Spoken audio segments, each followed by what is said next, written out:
नमस्कार साथियों, आज की वीडियो में हम सुपर कमांडो ध्रुव की कॉमिक्स आदमखोरों का स्वर कॉमिक्स को एक्सप्लेन करेंगे। सन 1944 का दहकता हुआ साल, द्वितीय विश्व युद्ध जब अपनी आखिरी सांसें गिन रहा था, अरब सागर में एक छोटे से द्वीप के घने दुर्गम जंगलों के बीचों बीच बनी एक अत्याधुनिक प्रयोगशाला में एक अनोखा प्रयोग अपनी समाप्ति पर था। सालों की कड़ी मेहनत का नतीजा सामने आने वाला था। बाएं हाथ की कलाई पर दाएं हाथ ने एक पट्टी बांधी, एक बटन दबा और प्रयोगशाला में लगी सभी मशीनें सक्रिय हो गई। सूर्य की किरणें एक खास स्थान पर केंद्रित हुई और प्रयोग सफल हो गया। मैं सफल हो गया। अब महामहिम हिटलर को दुनिया का शहंशाह बनने से कोई नहीं रोक सकता। मैं अपने प्रयोग में पिछले 8 साल से इतना मशगूल रहा कि मुझे दुनिया की कोई खबर ही नहीं। आज मैं सालों बाद रेडियो पर समाचार सुनने जा रहा हूँ। समाचार है कि जनवरी को तानाशाह हिटलर ने आत्महत्या कर ली है। जर्मनी नाजी सेना के वरिष्ठ कमांडरों ने भी इस समाचार की पुष्टि की है। हिटलर महामहिम ने आत्महत्या? नहीं, ऐसा नहीं हो सकता। इस बियाबान उजाड़ द्वीप पर मेरे सालों की मेहनत एक खाक में मिल गई। अब मेरा यह आविष्कार किस काम का? महामहिम हिटलर ने मुझे ऐसे नास्तिक जर्मन वैज्ञानिक पर भरोसा किया और मैंने सफलता पाने में देर कर दी। अब मेरी जिंदगी का कोई भी काम नहीं। अब मैं भी नहीं रहूँगा। जो महामहिम हिटलर ने चुनी है, चाकू का एक लंबा नुकीला और घातक फल पेट में दूर तक घुसता चला गया और बाकी बची एक लाश, एक अनाम जर्मन वैज्ञानिक के जिसके आविष्कार में दुनिया को हिला सकने की ताकत थी। वह द्वीप अब लक्ष्य द्वीप बन गया, भारत का एक अभिन्न अंग, और वह प्रयोगशाला जंगलों का अभिन्न अंग बन गई। पेड़ों और लताओं से ढकी दुनिया की नज़र से ओझल और उसके साथ ही दफन हो गया उस अनाम वैज्ञानिक का आश्चर्यजनक रहस्य, परंतु हमेशा के लिए नहीं। समय रात के 12:15। स्थान Regal cinema. Film king Kong का आखिरी शो अभी अभी खत्म हुआ है। हाउसफुल शो की भीड़ धीरे धीरे धुंध में गायब होना शुरू हो गई। सच मदन, मुझे तो फिल्म देखकर एक दहशत सी हो गई है। पागल हो तुम, ऐसे असलियत में कभी नहीं हो सकता। 60 फुट ऊंचा गोरिल्ला। खैर, धुंध भी गिर रही है और तुम डर भी लग रहा है। चलो मैं तुमको हॉस्टल तक छोड़ देता हूँ। अरे आधे घंटे के में पैदल का ही तो रास्ता है। और आधे घंटे बाद जब मदन शीला को हॉस्टल छोड़कर लौटा। Bye Madan, bye Sheela. धुंध और गहरी हो गई है। अगर इस वक्त मुझे किंग कांग जैसा कोई अजीब प्राणी मिल जाए तो? तभी गहरी धुंध में बहती एक आवाज़ मदन के कानों से टकराए। मुझसे काम चलेगा? कौन है? और इस आवाज़ के मालिक की एक ही झलक मदन का खून जमा देने के लिए काफ़ी थी। उसके सामने जो कुछ भी खड़ा था उसको शब्दों में बयान करना असंभव था। किसी का खून पिए मुद्दत हो गई, इसलिए मुझको गढ़ का कानून तोड़कर यहाँ आना पड़ा। आगे मदन सुन नहीं सका। अजीब प्राणी से मिलने का उसका सारा जोश ठंडा हो चुका था। वह पलटा और भागा, लेकिन धुंध के कारण वह ज़्यादा दूर नहीं भाग पाया। खौफनाक कदमों के आटे धीरे धीरे मदन के पास आकर रुक गई। नुकीले पंजे मदन की गर्दन में गड़ने लगे और गरम गरम सांसें उसके मुंह से टकराने लगी। धीरे धीरे उस पर बेहोशी छाने लगी। मौत के कदमों की आहट पास आती जा रही थी कि तभी एक मोटरसाइकिल की आवाज़ उसके ध्यान भंग कर दिया। कौन आ रहा है? खैर आने दो, मैं उससे भी निपट लूँगा। वह अपने बेहोश शिकार को छोड़कर पलटा और तभी तेज रोशनी में उसका पूरा शरीर नहा गया। परंतु भेड़िया मानव यह नहीं जानता था इस वक्त शहर में एक ही व्यक्ति मोटरसाइकिल पर निकलता है और वह है सुपर कमांडो ध्रुव। मानव जैसा भेड़िया, भेड़िया जैसा मानव।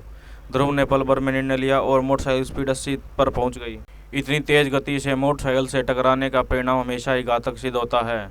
हवा में उड़ता हुआ भेड़िया मानव का शरीर पीछे दीवार पर जा गिरा, परंतु उस पर कोई असर नहीं हुआ। आश्चर्यजनक। ध्रुव समझ गया कि उसका सामना किसी असामान्य प्राणी से है।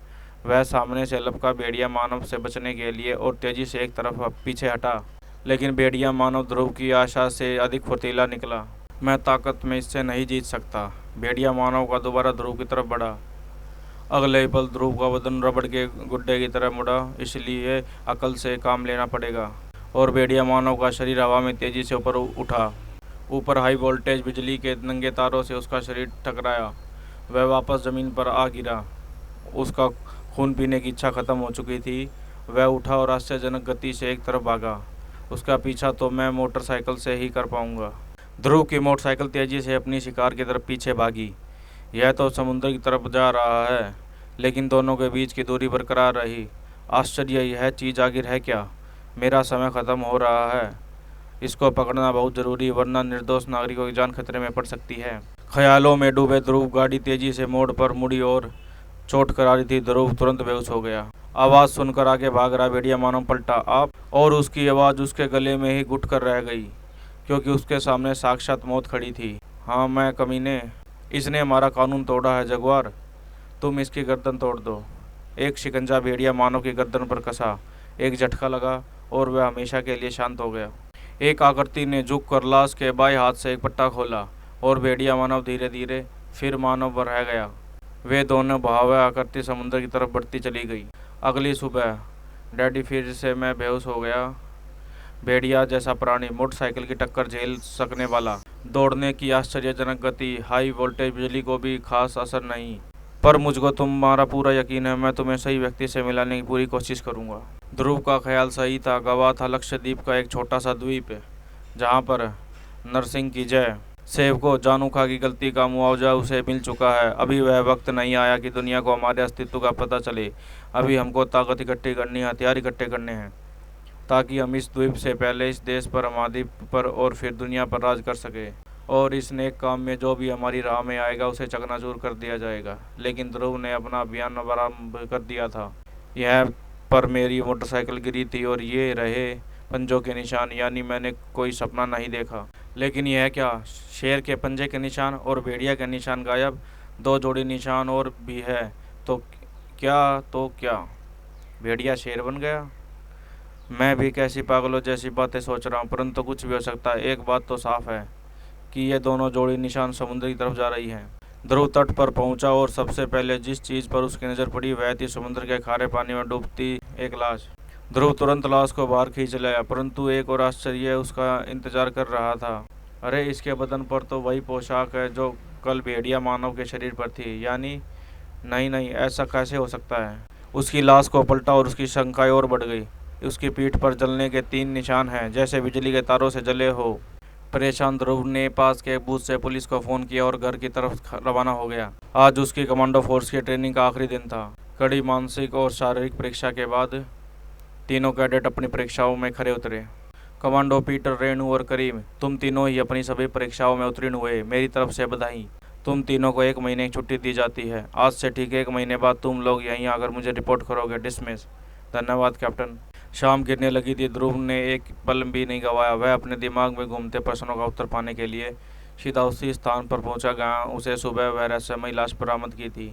उसका दिमाग तेजी से काम कर रहा था। इस तरह के आश्चर्यजनक प्राणी शहर में पहले कभी नहीं देखे गए हैं। वे अवश्य ही समुद्र की तरफ से आए होंगे। इस तट पर सबसे पास का द्वीप भी 500 किलोमीटर दूर है। वे नाव से नहीं आ सकते। बड़े जहाज से आने का खतरा वे नहीं उठा सकते।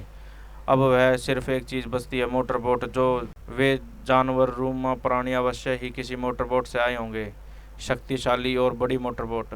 तभी ध्रुव का ध्यान किनारे की तरफ आते हुए एक नाव ने भंग कर दिया। यह कौन आ रहे हैं? शायद कुछ मछुआरे मछली पकड़ कर लौट रहे हैं। ध्रुव का ख्याल सही था। वह शायद इनको मेरे सवालों का जवाब मिल जाए। वह तेजी से उनकी तरफ बढ़ा। उसको ज़्यादा पूछताछ नहीं करनी पड़ी। हाँ साहब, कल रात 2 बजे एक मोटर बोट को हमने दक्षिण पश्चिम दिशा में जाते देखा था, पर साहब कोई जानवर सा आदमी हमने कभी नहीं देखा।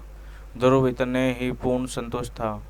चलो, मेरा ख्याल तो सही साबित हुआ, यानी हत्या के वक्त आसपास ही यहाँ की एक मोटर बोट समुद्र में गई है, दक्षिण पश्चिम दिशा में। और फिर इस तट से दक्षिण पश्चिम दिशा में सिर्फ लक्षद्वीप समूह की एक ऐसी जगह जहां पर मोटर बोट जाना संभव है, और इनमें से सिर्फ एक ही द्वीप है जिन पर घने जंगल और आबादी का न के बराबर है। यह द्वीप नागू उन प्राणियों के छुपने का सबसे उपयुक्त और संभावित स्थान हो सकता है। तुम तो जानते हो कि यह सारे द्वीप हमारे देश का अभिन्न अंग है, और अगर तुम्हारा एक शख्स है तो हमारे देश की सुरक्षा खतरे में है। श्रीमान, उस खतरनाक प्राणी को गर्दन तोड़कर मार डालने वाले भी उसी प्राणी के होने चाहिए, यानी हमारा सामना एक ऐसे खतरनाक संगठन से है। देखो ध्रुव, बुरा मत मानना, मुझे तुम्हारी बातों पर पूरा यकीन है, लेकिन अधिकतर लोग को यह बेपर की बात लगती है। इसीलिए रक्षा मंत्रालय को यह मामला देने से पहले हमको कुछ ठोक सबूत इकट्ठा करने हैं, और इसके लिए हमारे पास तुमसे बेहतर आदमी और कोई नहीं है। धन्यवाद श्रीमान, यह केस मैं अपने हाथों में लेने के लिए तैयार हूँ। और ध्रुव जब कमरे से बाहर निकला तो उसका चेहरा दृढ़ निश्चय से दमक रहा था, यह जानते हुए भी कि इस केस में छानबीन की कीमत उसकी मौत भी हो सकती है। और यहीं पर आदमखोरों के स्वर कॉमिक्स का पार्ट 1 का अंत होता है। जल्दी हम पार्ट 2 के साथ आपके सामने पेश होंगे। भाइयों, लाइक, शेयर और सब्सक्राइब जरूर करें। धन्यवाद।